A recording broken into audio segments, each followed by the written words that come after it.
Your sister Rachel needs the space more than you do, Mom declared, tossing my belongings into cardboard boxes. She's starting her residency at Metropolitan Hospital. A doctor needs proper rest. I stood in the doorway of what had been my bedroom for 25 years, watching them transform it into Rachel's new sanctuary. The medical textbooks were already claiming my shelves, her designer clothes hanging in my closet. Where am I supposed to go? I asked, though I already had plans they knew nothing about. You can sleep on the couch, Dad said, not even looking up from where he was installing Rachel's new desk. Or better yet, get a real job in your own place. Playing with computers in your room isn't a career. If they'd bothered to look at those computers, they might have noticed I was running a multi-million-dollar tech company from that very desk they were now throwing out. 3 years of careful planning, coding through the night, building something revolutionary, all while they bragged about Rachel's medical school achievements at every family dinner. Rachel needs to focus on her career, Mom continued, dropping my coding books into a donation box. She's going to be a surgeon. What are you doing? Making websites. I picked up my laptop bag. The only thing that mattered. Everything else was replaceable. Something like that. See? Even you can't explain it properly. Mom shook her head. Rachel has a clear path. He's going to save lives. You're just wasting time. Little did they know that my wasted time had just closed a deal that would change everything. The papers had been signed yesterday. I was now the owner of the city's most prestigious office building, the Metropolitan Tower. The same building where Dad's law firm rented 3 floors, and coincidentally, where Rachel would be working at the hospital's administrative offices. I'll be out by tonight, I said quietly. Finally showing some sense. Dad looked up. The law firm is always hiring paralegals. Not as prestigious as being a doctor, but at least it's a real job. I didn't bother responding. My phone buzzed a message from my SEO. Everything's ready at the new office. Security protocols updated. When should we announce? Give me 2 weeks, I typed back. Perfect timing for Rachel's first day at her new job. That evening I watched from my car as they helped Rachel move in, carrying boxes of her things into what used to be my space. Mom was practically glowing with pride. My daughter, the doctor. I could hear her telling the neighbors. They didn't even notice when I drove away, didn't ask where I was going. The answer would have shocked them. To my new penthouse office at the top of Metropolitan Tower, where I oversaw an empire they couldn't begin to understand. 2 weeks passed quickly. I spent them setting up my new life, watching from my floor-to-ceiling windows as the city moved below. Every morning I saw Dad's car pull into his reserved spot on the law firm's floor. Soon Rachel would be joining the daily parade of professionals entering my building. The day before Rachel's first day I got another text from my COO. New security protocols active. All tenants must update their passes. Your family's firms haven't responded to the notices. They will, I replied, smiling. Tomorrow. That night Mom called, the first time since they'd kicked me out. Rachel starts her new job tomorrow at Metropolitan Tower. Isn't that amazing? Maybe you could come see her office sometime. If you get a real job, of course. Don't worry, Mom. I said, looking out at my building glowing in the night sky. I have a feeling I'll be seeing her office very soon. The next morning I watched through the security feeds as chaos unfolded in the lobby. Dad was waving his old access card at the new terminals, his face getting redder by the minute. Rachel stood beside him in her pristine white coat, looking increasingly panicked as her first day as a doctor was being delayed. What do you mean our access is denied? Dad was shouting at the security guard. I've been a tenant here for 15 years. I apologize, sir. The guard replied calmly, following the new protocols perfectly. But all access cards needed to be updated last week. The notices were sent out repeatedly. Do you know who I am? I'm James Wilson of Wilson & Partners Law. Sir. And as per the new ownership's policies, even long-term tenants need proper clearance. Mom, who had come along to document Rachel's big day for social media, stepped forward. This is ridiculous. My daughter is starting her residency today. She can't be late. I understand, ma'am, but I need authorization from Madam Owner. Then call her. Rachel demanded, checking her watch nervously. I already did, the guard said, glancing at the private elevator that only I could access. She's on her way down.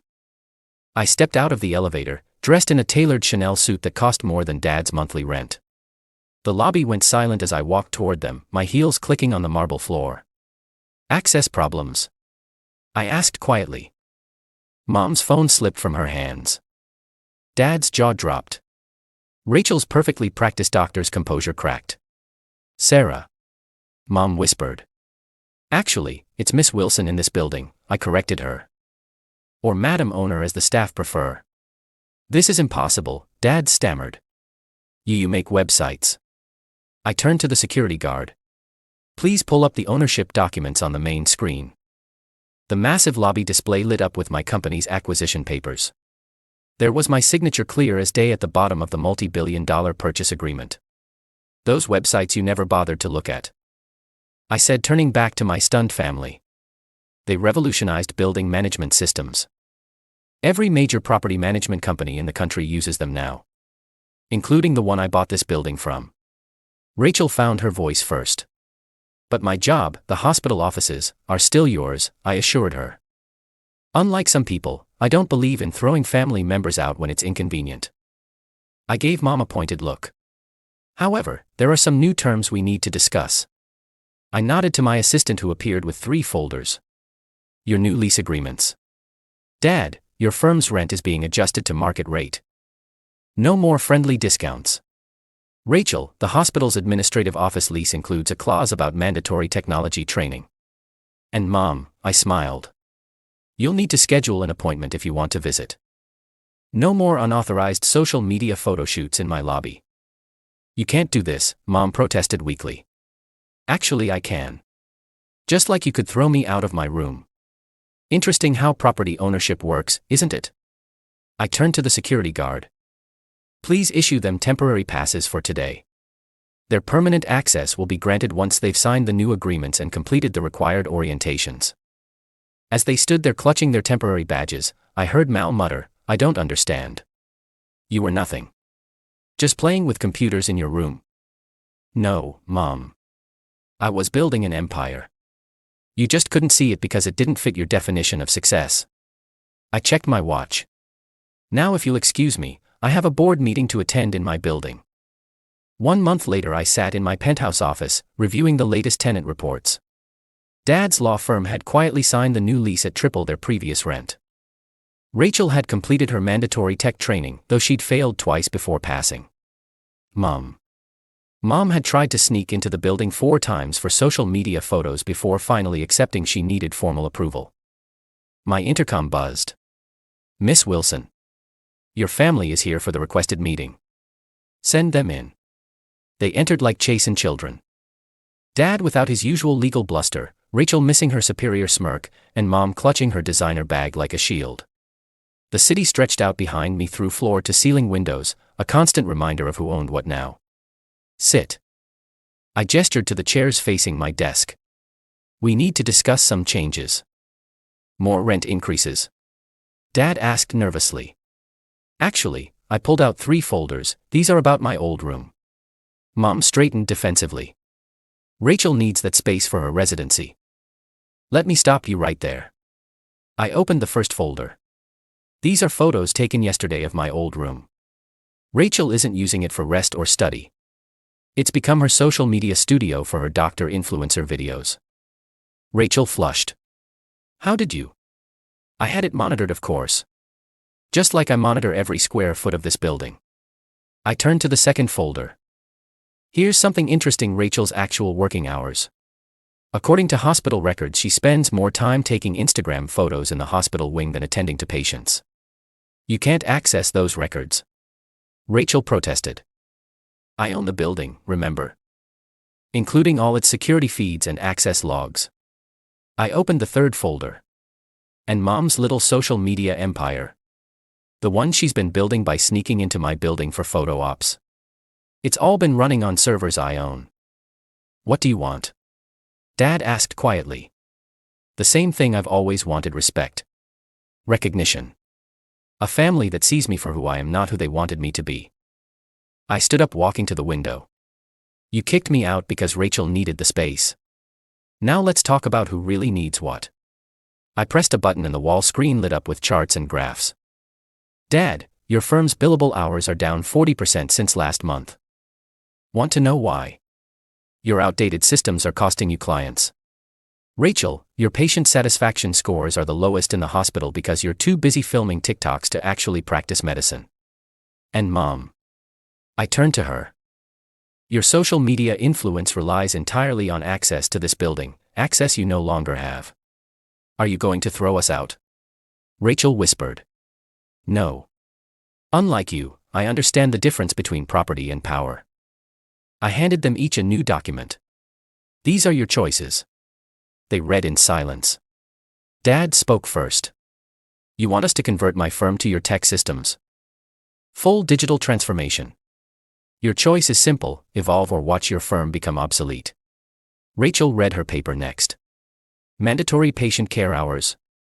Social media restrictions. Be a doctor first, influencer second. That's what the hospital space is for, isn't it? Mom's hands shook as she read hers. Building access only for legitimate business purposes.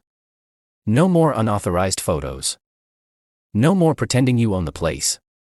No more using my success to fuel your social media fantasy in my room.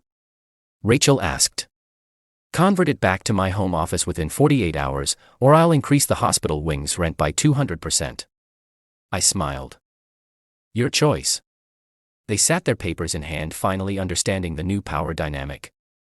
One more thing, I added, pressing another button. The screens showed their social media accounts, all of them. Every post where you mocked my computer hobby, every comment about me wasting my life, every family photo where I was cropped out, I've kept them all. Think carefully about your next moves. Dad signed his paper first. Then Rachel. Mom hesitated longest but eventually added her signature. Welcome to the digital age, I said, collecting the signed documents where real success isn't measured in square footage or social media followers, but in actual impact. As they left my office, I called out, "Oh, and Mom. Next time you want to post about your successful daughters, make sure you mention both of us. After all, I own the platforms you post on too." The door closed behind them and I turned back to my city view. Sometimes the best room isn't the one you're kicked out of, it's the one you build yourself, 50 stories above those who underestimated you.